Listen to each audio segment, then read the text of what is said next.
व्यवसायात्मिका बुद्धिरेकेः कुरुनन्दन बहुशाखा हन्यन्तांश्च बुद्धेयो अव्यवसायिनाम्।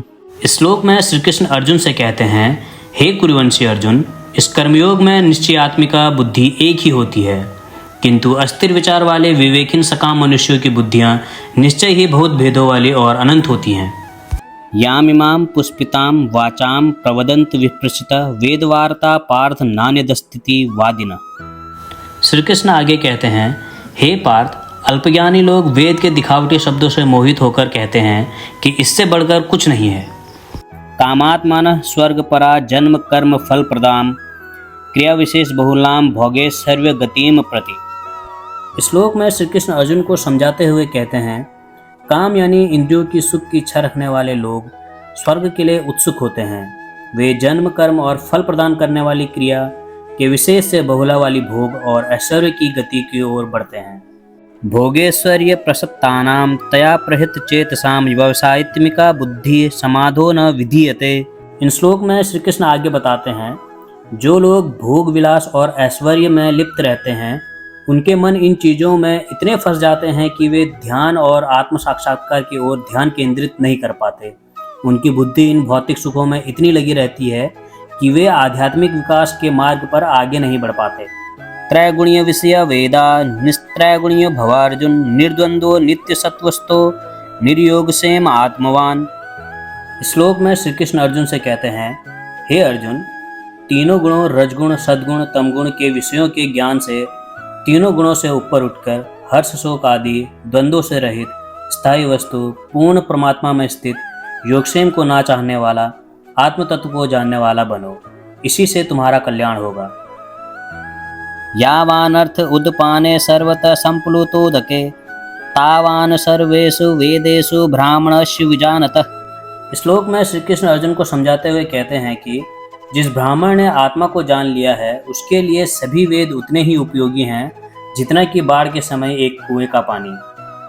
कर्मण्येवाधिकारस्ते मा फलेषु कदाचन मा कर्मफल हेतुर्भुर्मा ते संगण्यो सत्वकर्मणि। इस श्लोक में श्री कृष्ण अर्जुन को समझाते हुए कहते हैं कि तुम्हें केवल कर्म करने का अधिकार है, उसके फल पर तुम्हारा कोई अधिकार नहीं है। तुम कर्म फल को प्राप्त करने का माध्यम मत बनो और ना ही तुम कर्म करने से विमुख हो जाओ। योगस्थः कुरु कर्माणि संगृह्यत्वा धनंजय सिद्धिय सिद्धियो समो भूत्वा समन्त्वं योग उच्यते। इस श्लोक में श्री कृष्ण अर्जुन से कहते हैं, हे अर्जुन, योग में दृढ़ रहकर कर्म करते रहो, किंतु उनमें आसक्ति न रखो। असफलता और सफलता दोनों में समान रहो। यही समत्व योग कहलाता है। दूरेण हयवरम कर्म बुद्धि योगा धनंजय बुद्धो शरण मन विच्छ कृपणा फल हेतवः। इस श्लोक में श्री कृष्ण अर्जुन को बताते हुए कहते हैं, हे अर्जुन, बुद्धि योग से किया गया कर्म फल की इच्छा से किए गए कर्म से बहुत श्रेष्ठ है। इसलिए तू बुद्धि योग में ही शरण ले। जो लोग फल की इच्छा रखते हैं वे कृपण होते हैं। बुद्धि युक्तो जहाति उभे सुकृत दुष्कृते तस्माद्योगाय युजस्व योग कर्मसु कौशलम। इस श्लोक में श्री कृष्ण अर्जुन को समझाते हुए कहते हैं कि जो व्यक्ति विवेकपूर्ण ढंग से कर्म करता है वह इस संसार में अच्छे और बुरे दोनों तरह के कर्मों के बंधन से मुक्त हो जाता है। इसलिए व्यक्ति को योग में लगना चाहिए, क्योंकि योग कर्मों में कुशलता प्राप्त करने का मार्ग है। दोस्तों, गीता के दूसरे अध्याय के इन श्लोकों से हमें जीवन का एक बहुत ही महत्वपूर्ण संदेश मिलता है। एक दृढ़ संकल्प और एक लक्ष्य वाले व्यक्ति की बुद्धि एक ही दिशा में केंद्रित होती है, जबकि एक अस्थिर और संकल्पहीन व्यक्ति की बुद्धि कई दिशाओं में फैली होती है और उसके लक्ष्य भी कई होते हैं। धर्म ग्रंथों को केवल किताब के रूप में नहीं देखना चाहिए, बल्कि उनके संदेशों को हमें अपने जीवन में उतारना चाहिए। भौतिक सुखों की चाहत हमें आत्मज्ञान से दूर ले जाती है। जब हम भौतिक सुखों को प्राप्त करने में लगे रहते हैं तो हमारा ध्यान आत्मज्ञान की ओर से हट जाता है। आत्मज्ञान प्राप्त करने के लिए हमें अपने मन को शांत करना होता है और भौतिक सुखों के मोह से मुक्त होना होता है। इस श्लोक हमें बताते हैं कि हमें अपने आत्मस्वरूप को जानना चाहिए और इन तीनों गुणों से परे हो जाना चाहिए। जब हम ऐसा करते हैं तो हमें सच्ची शांति और आनंद प्राप्त होता है। यह श्लोक हमें जीवन में एक संतुलित दृष्टिकोण अपनाने के लिए प्रेरित करते हैं।